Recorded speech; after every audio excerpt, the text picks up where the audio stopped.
Let's bring in the House Speaker, Mike Johnson. He's joining us from the Cannon Rotunda. And Mr. Speaker, good morning to you. Good morning. Good morning. Great to be with you. We just heard Griff say you're going to be in attendance at the rally for Israel.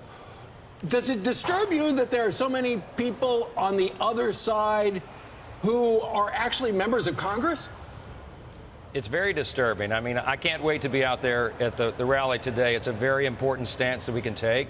It is unconscionable to me that members of Congress be giving political cover to anti-Semitism. We've seen that spring up around the country. Look, Israel is the good in this fight. Everybody knows that. I agree 100% with what my friend Prime Minister Netanyahu has said. This is good versus evil. It's light versus darkness.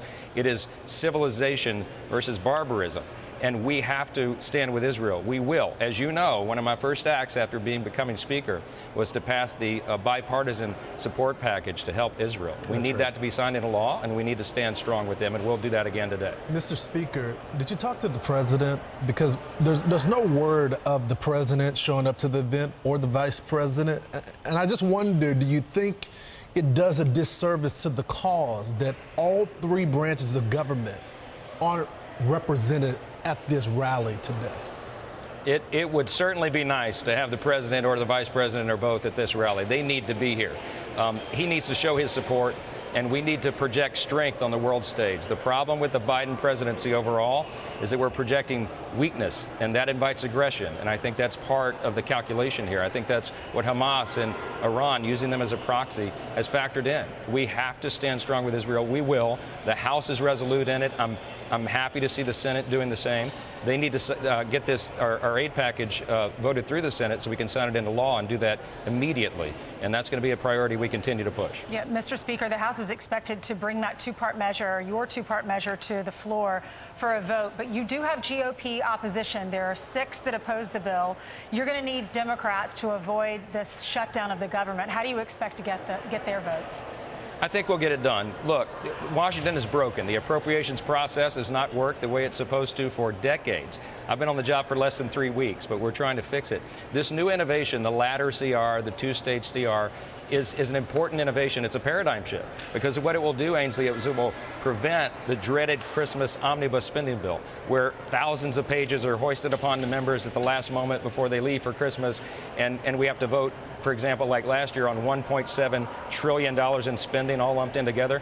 That is no way to run a railroad. So breaking it up, doing part of the bills in early January, part by February 2nd, allows Congress to do its job, to do it out in the open, and it allows us to fight for conservative principles and fiscal sanity. So here's what we hear.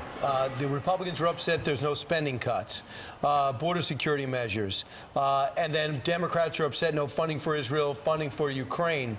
So you don't have any of that in there, but Chuck Schumer is praising this, meaning the Senate's ready to work for this. So you've lost Bob Good, Warren Davidson, Marjorie Taylor Greene, Chip Roy, George Santos, Scott Perry. Matt Rosendale says he'll never vote for a CR.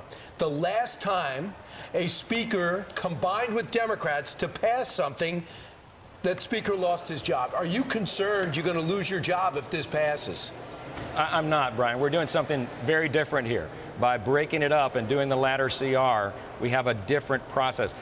It wasn't Kevin's fault, in my estimation, what happened before. The circumstances were different than they are right now. By doing this, we actually allow ourselves to do our job and fight for our conservative principles. Some of the people you name are some of my closest friends.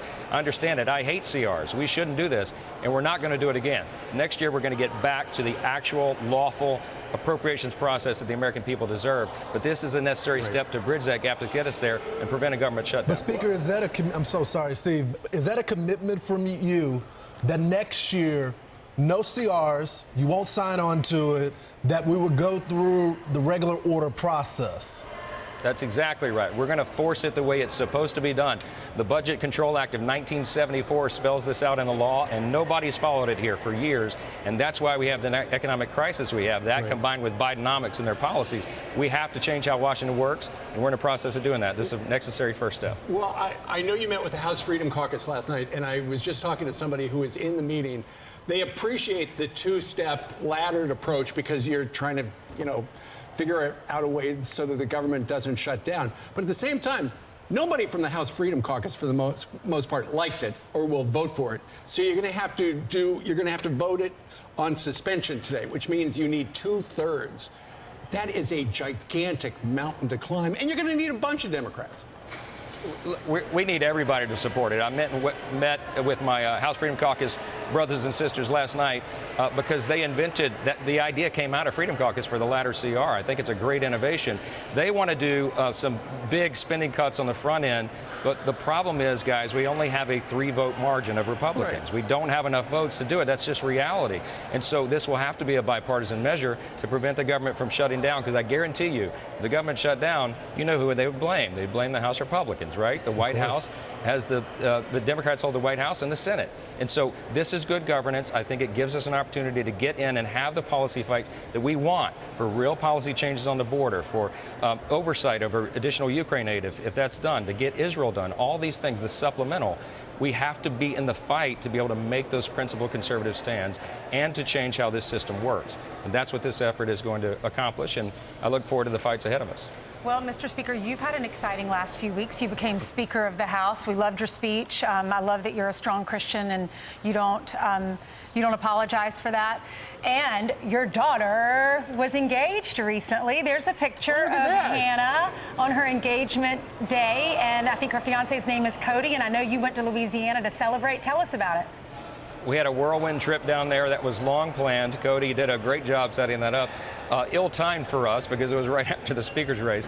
And this last 3 weeks has been such a whirlwind for the Johnson family, but a great time, and we're super happy for them. They're a great couple. And I think you got unanimous support for that. You'll get all the votes, it seems. On another note, the former Speaker of the House, who had 96% approval, Kevin McCarthy, is considering retiring.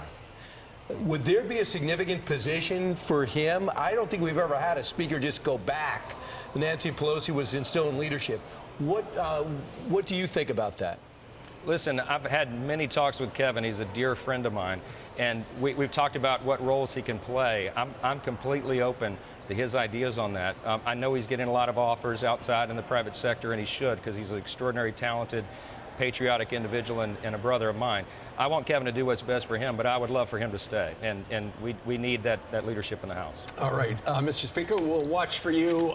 You're going to actually be speaking at 2:05, we think, this afternoon at the Rally for Israel. And your prediction is? On the vote? Yep. I'll let you know in a couple hours. Okay. I'm going to meet with all the Republicans right now. Good luck. Okay. Thank you, sir. You need to meet with Democrats. Yeah, right. Right. Thank you, sir. Thank you. I'm Steve Ducey. I'm Brian Kilmeade. And I'm Ainsley Earhart. And click here to subscribe to the Fox News YouTube page to catch our hottest interviews and most compelling analysis.